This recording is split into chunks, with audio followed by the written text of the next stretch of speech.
Les outils classiques d'analyse économique sont-ils adaptés aux bouleversements mondiaux actuels? Le dollar va-t-il chuter? Céder sa place aux monnaies virtuelles? Pourquoi la Chine et la Russie engrangent-elles depuis quelques années autant d'or? Pour avoir des réponses claires à ces questions complexes, nous avons rencontré James Rickards. Conseiller financier du gouvernement des États-Unis, entre autres, il était déjà négociateur juridique et financier lors de la prise d'otage à Téhéran en 1979. Directeur d'une banque d'affaires à New York, Rickards conseille des fonds d'investissement privés. Et aujourd'hui, il s'inquiète du désarroi des gens plus modestes sur lesquels la crise a fait des ravages. Après le succès en 2011 de Currency Wars, où il faisait de la question monétaire un enjeu de sécurité nationale, Rickards envisage aujourd'hui un nouveau scénario catastrophe dans The Death of Money, la mort de l'argent. Selon lui, seules les nations et les individus qui anticiperont la situation survivront au chaos qui s'annonce. Beaucoup de choses peuvent faire office d'argent. Des tas de choses ont servi de monnaie d'échange. Quand on parle d'argent aujourd'hui, on pense bien sûr au dollar, à l'euro. Historiquement, c'est l'or qui a dominé les échanges pendant des millénaires. Mais au fil du temps, à travers le monde, on a utilisé des plumes, des coquillages, des marques de toutes sortes. L'argent prend bien des formes, mais elles ont tout un trait commun, la confiance. Quand on a confiance dans une monnaie d'échange, c'est de l'argent. Si cette confiance disparaît, ce n'est plus de l'argent. Voilà le propos de mon nouveau livre, La mort de l'argent. Dans quelles circonstances le monde pourrait-il perdre confiance dans le dollar? Down 127 points from yesterday. Atlanta Gas 7, down 86 points. Bonza International 9, down 45 points.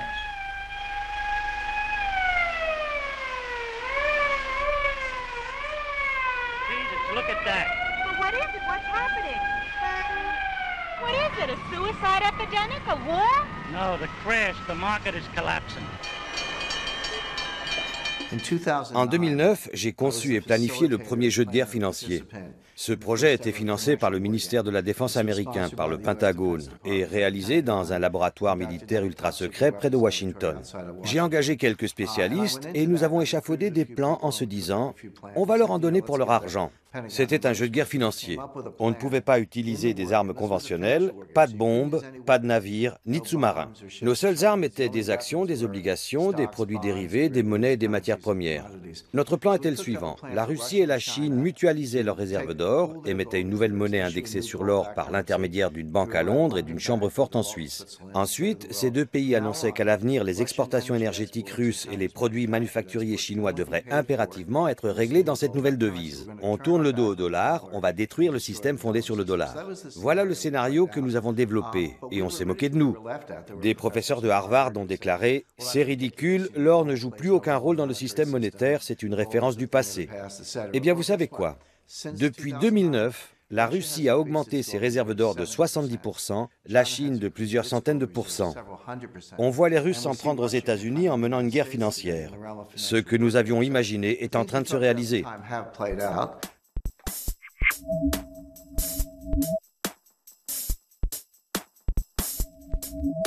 La parole est d'argent, alors parlons-en.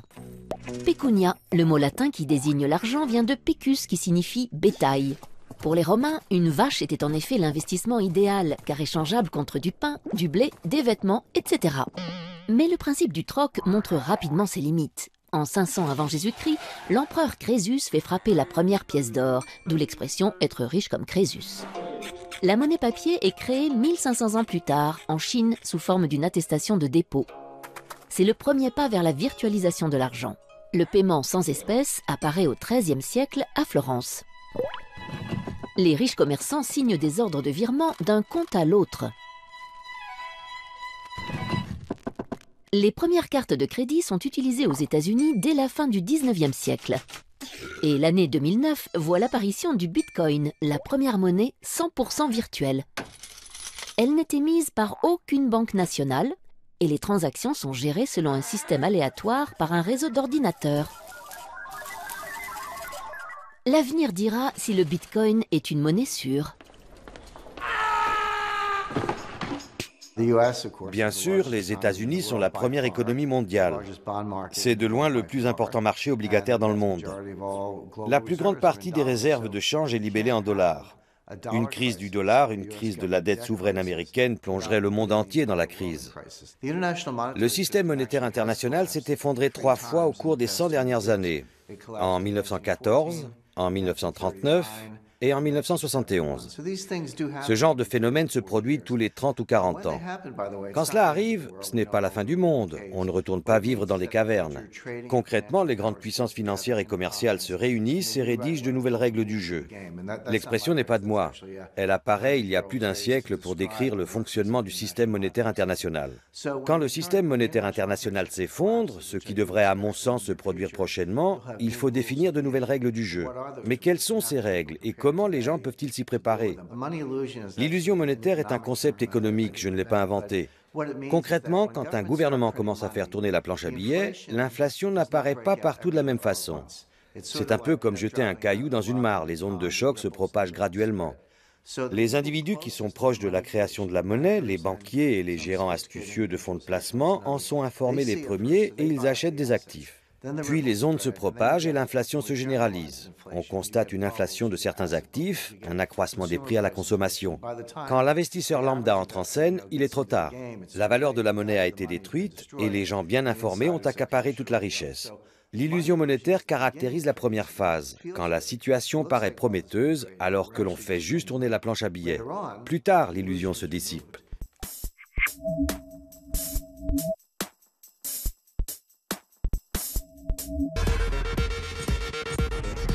C'est la plus célèbre devise au monde sur laquelle est inscrite aussi la plus fameuse « In God We Trust », même s'il y a longtemps que les mécréants lui font davantage confiance qu'à Dieu. L'heure est grave, de plus en plus contesté, le dollar est même menacé de disparition. Il pourrait être remplacé par la monnaie virtuelle et autres moyens de paiement numériques. Pourtant, s'il quittait la scène, quel drame pour le rêve américain auquel il est intimement lié. Rien ne pourrait l'effacer de notre imaginaire où il occupe une place de choix. Le dollar est lié à la naissance de la nation américaine. Il a été créé pour financer la guerre d'indépendance. Il est synonyme de conquête et de pouvoir. C'est un trophée. L'Américain est dévoré par l'ardente ambition de faire fortune. C'est l'unique passion de sa vie. Chacun ici désire devenir riche et s'élever dans la société. Personne n'estime impossible d'y parvenir, écrivait Tocqueville en 1840. Même si les immigrants qui rêvaient d'une Amérique aux rues pavées d'or ont vite déchanté. Bretton Woods l'a encore magnifié en faisant l'unique monnaie des échanges internationaux à la fin de la Seconde Guerre mondiale. Symboliquement, depuis, posséder des dollars, c'est pouvoir se payer n'importe quoi, partout dans le monde. En littérature, même Jack London, l'homme des grands espaces, lui consacra une nouvelle pour $100 de plus. Quant au cinéma, il a joué un rôle capital dans la construction du mythe. De Capra à Eastwood, on ne compte plus le nombre de films où il tient le premier rôle. Et c'est bien $1 silver que chante Marilyn dans Rivière sans retour. Aujourd'hui, s'il n'a quitté ni les livres, ni les articles, ni les séries, les jeux vidéo ou l'art contemporain, son image fait particulièrement fantasmer les rappeurs, dont il est devenu l'accessoire préféré à longueur de clip. Il y a des choses que l'on sait. On connaît l'échelle du système et on sait aussi qu'un krach est en rapport exponentiel avec la taille du système. Quand le système triple de taille, on ne triple pas le risque, on le multiplie par 10 ou par 100. C'est la nature d'une fonction exponentielle. Quand on regarde le système actuel, on constate qu'il est beaucoup plus gros qu'avant. En 2008, par exemple, on a tous entendu l'expression « trop gros pour faire faillite ». Les banques étaient trop grosses pour faire faillite, il fallait les sauver. Eh bien, vous savez quoi? Aux États-Unis, depuis 2008, les 5 plus grandes banques sont plus importantes encore. Elles contrôlent une part plus grande des actifs bancaires et elles ont une panoplie plus large de produits dérivés. Ce qui était déjà trop grand en 2008 pour disparaître est encore plus grand aujourd'hui. Ce qui veut dire que le risque d'un effondrement catastrophique est encore plus grand. On voit ce qui nous attend. Aujourd'hui, avec les réseaux sociaux, nous sommes plus connectés que jamais. La possibilité qu'une perturbation minime se propage à grande vitesse est encore plus probable en raison de cette connectivité accrue. Si un nombre suffisant d'individus, ce que l'on appelle le seuil critique, est atteint, les agents économiques commencent à changer de comportement en fonction des réactions d'autres agents. Voilà le seuil critique. Il varie d'un individu à l'autre. Mais s'il est atteint, alors des événements mineurs peuvent se propager et causer un effondrement systémique, comme un flocon de neige peut provoquer une avalanche. En d'autres termes, pour qu'un tel phénomène se produise, il faut que les agents soient connectés, il faut qu'ils communiquent. Sans cette connectivité et cette communication, on ne risque pas un changement de comportement à grande échelle.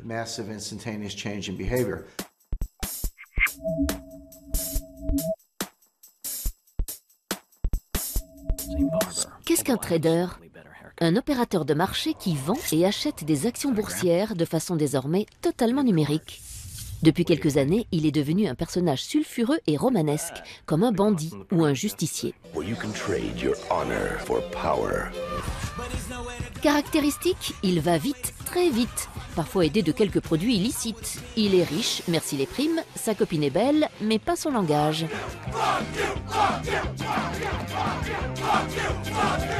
Selon le psychologue Robert Hare, 10% des traders peuvent être qualifiés de psychopathes, pourcentage 10 fois plus élevé que dans l'ensemble de la population.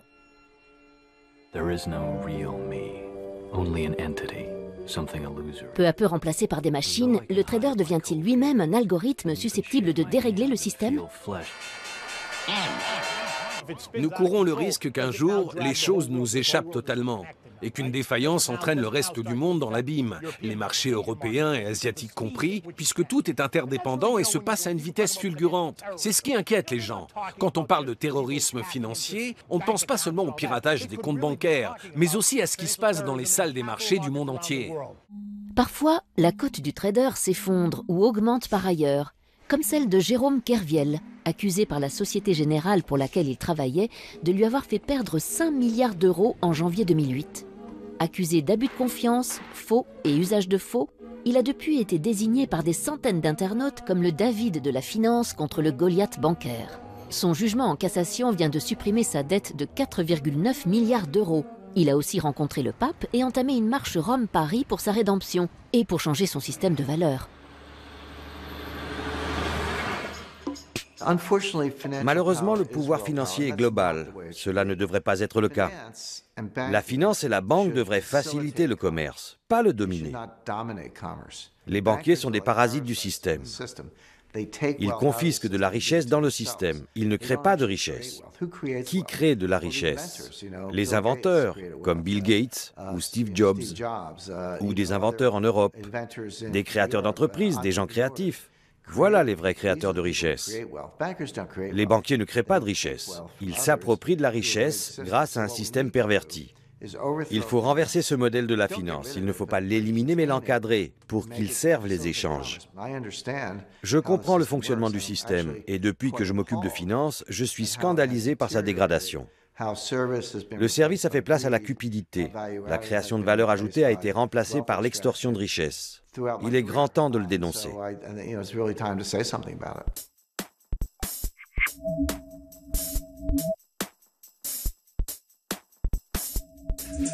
Qui se souvient du Bancor, un nom poétique pour une monnaie qui n'a jamais vu le jour? Imaginé par le grand économiste britannique John Maynard Keynes, le Bancor se voulait le nouvel étalon monétaire international émis par un organisme indépendant. Mais les États-Unis ne l'entendaient pas de cette oreille en 1944. Pourtant, l'esprit de neutralité du Bancor pourrait bien avoir inspiré les créateurs de l'euro, utilisé dès 1999 pour les transactions. On retrouve au fondement de la monnaie européenne la même ambition de créer une devise supranationale. Aujourd'hui, les monnaies virtuelles ont le vent en poupe. Elles ont investi les jeux vidéo principalement en ligne.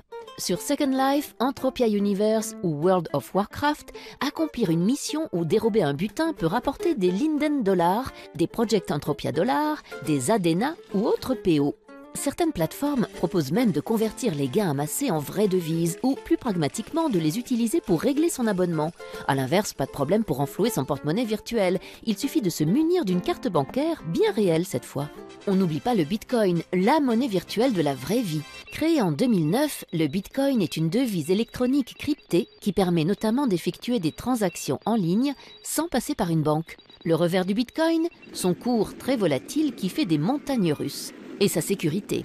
Ainsi, 650 000 bitcoins, soit près de 300 millions d'euros, se seraient volatilisés suite au dépôt de bilan de la plateforme d'échange de bitcoins Mt. Gox ces dernières semaines. Enfin, pour ceux qui ont prévu de voyager prochainement sur Mars, PayPal vient de lancer PayPal Galactic, un système de monnaie universelle qui permettra de faire ses courses dans l'espace. On parle beaucoup du Bitcoin en ce moment, cette monnaie virtuelle ou numérique. Mais le dollar est une monnaie numérique, l'euro aussi. On a peut-être quelques billets dans notre portefeuille, mais la très grande majorité des transactions est numérique. Le seul instrument financier qui n'est pas numérique, c'est l'or. Le Bitcoin est sans doute une forme de devise. Je ne nie pas qu'il intervient dans des transactions, qu'il est thésaurisé. C'est une unité de compte de la richesse, donc il satisfait aux critères d'une devise. Mais faut-il craindre une rupture de la confiance? Le problème avec le Bitcoin, c'est qu'il n'a pas encore parcouru un cycle. Nous ne savons pas vraiment comment il pourrait se comporter. Il y a des tas de gens qui perdent de l'argent, il y a des escroqueries, des bitcoins qui disparaissent. La sécurité du système est sujette à caution. Les gens qui plébiscitent le Bitcoin sont soit des technophiles, des fanats d'informatique style Silicon Valley, ou des libertaires, des anarchistes, qui détestent les gouvernements et qui se disent « Voilà une monnaie qui échappe au contrôle d'État, ça me plaît ». Je leur réponds « Ne soyez pas naïfs. Le gouvernement voit tout. On sait depuis l'affaire Snowden que rien n'échappe au pouvoir en place. Le gouvernement suit sans doute attentivement ce phénomène. Il est possible que le Bitcoin en tant que devise disparaisse, mais que la technologie qu'il a engendrée survive à travers certaines applications.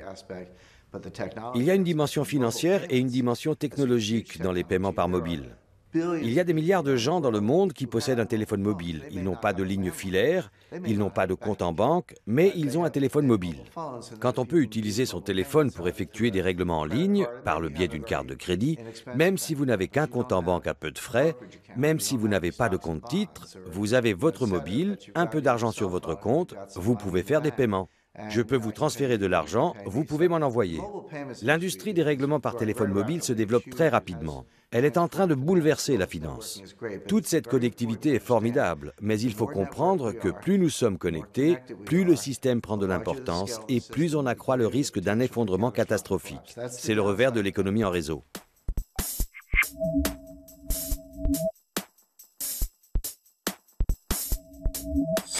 Le monde compte environ 180 monnaies officielles.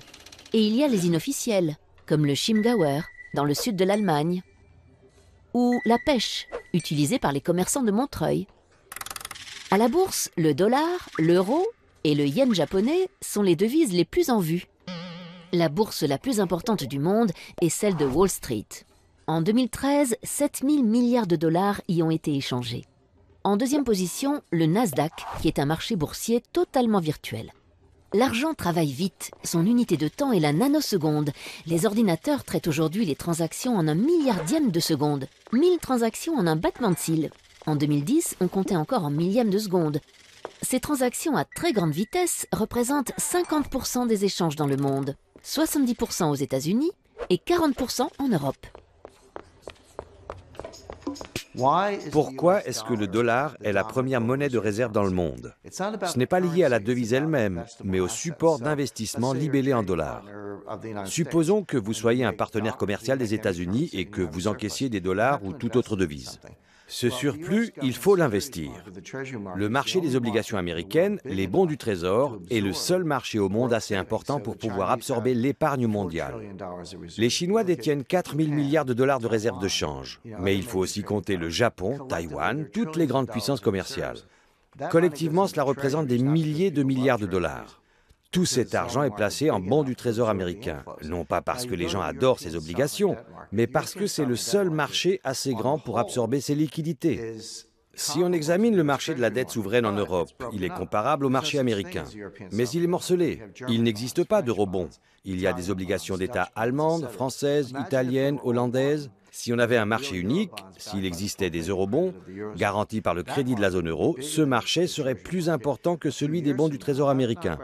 Dans quelques années, pas tout de suite, dans 2 ou 3 ans, ce marché européen existera et l'euro remplacera le dollar comme monnaie de réserve, si le système ne s'effondre pas d'ici là.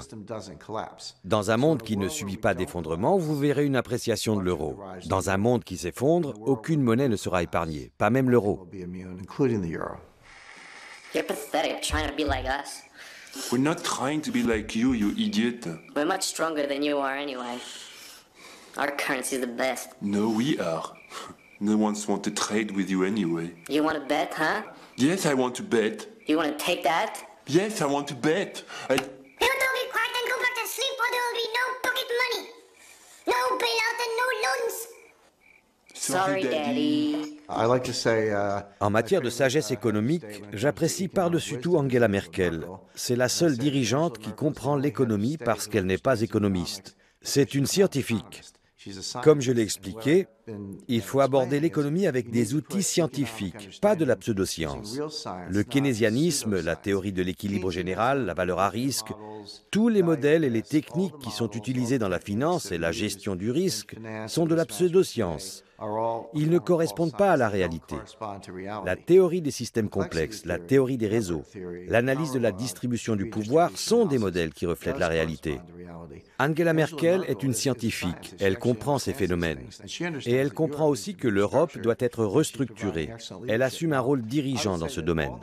En fait, toutes les grandes régions économiques, l'eurozone, les États-Unis, le Japon et la Chine doivent être restructurées. Mais seule l'Europe procède à des ajustements structurels. Les autres régions s'en remettent à des solutions monétaires, à un ajustement des liquidités.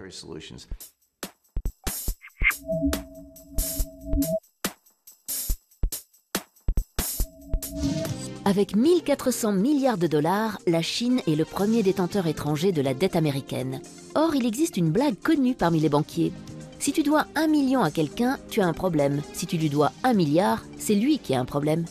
La Chine et les États-Unis, c'est un peu comme une entreprise qui voit son plus gros client s'enfoncer dans l'insolvabilité. Faut-il lui prêter toujours plus en espérant qu'il va se refaire une santé, ou bien accepter sa perte et passer à autre chose? Autre problème, le client paye avec du papier qu'il imprime à volonté. Si la Chine s'affranchit brutalement du dollar, c'est l'effondrement du billet vert. Si elle le garde, c'est l'effritement de ses réserves de change. Sa tactique, c'est donc de s'en débarrasser en douce. Une désaméricanisation progressive. C'est au moment de la crise du shutdown, en octobre dernier, que la Chine a mis en garde les USA en leur signifiant qu'elle allait réduire au maximum son exposition au dollar américain. Malgré les risques géopolitiques que cela comporte, la Chine a revendu en décembre 2013 pour presque 50 milliards de bons du Trésor américain. L'acheteur devient ainsi vendeur massif. En parallèle, la Chine mise sur l'or, car plus le dollar s'affaiblit, plus le cours de l'or monte, tant et si bien que la Chine est devenue en moins de 3 ans le premier consommateur mondial d'or devant l'Inde. La somme des réserves d'or de la République populaire de Chine a atteint une valeur record de 3 820 milliards de dollars. Pour éviter la crise diplomatique, le président du Fonds souverain chinois a simplement déclaré « Avec la future reprise de l'économie américaine, l'attrait de la dette américaine s'affaiblit. À long terme, ce n'est plus un bon investissement. » Reprise de l'économie américaine, oui ou non? Dans tous les cas, l'empire du milieu semble préparer l'après-dollar. En fait, les Chinois sont les plus grands fans du dollar. Nous leur devons tellement de dollars qu'ils veulent un dollar fort. Mais si nous dévaluons le dollar, que va-t-il arriver au cours de l'or? Il va monter. Les Chinois ont une couverture pour ce risque. Si le dollar perd de la valeur, ils gagneront de l'argent sur l'or.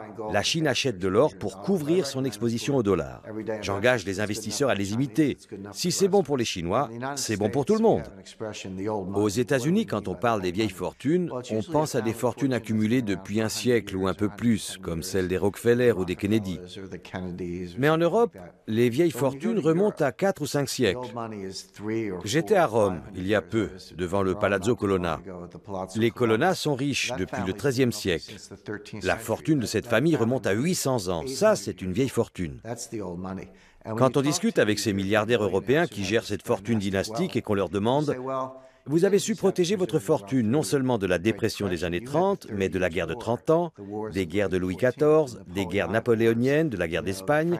Comment avez-vous survécu à tous ces cataclysmes ?» Ils vous répondent « La règle est 3 tiers.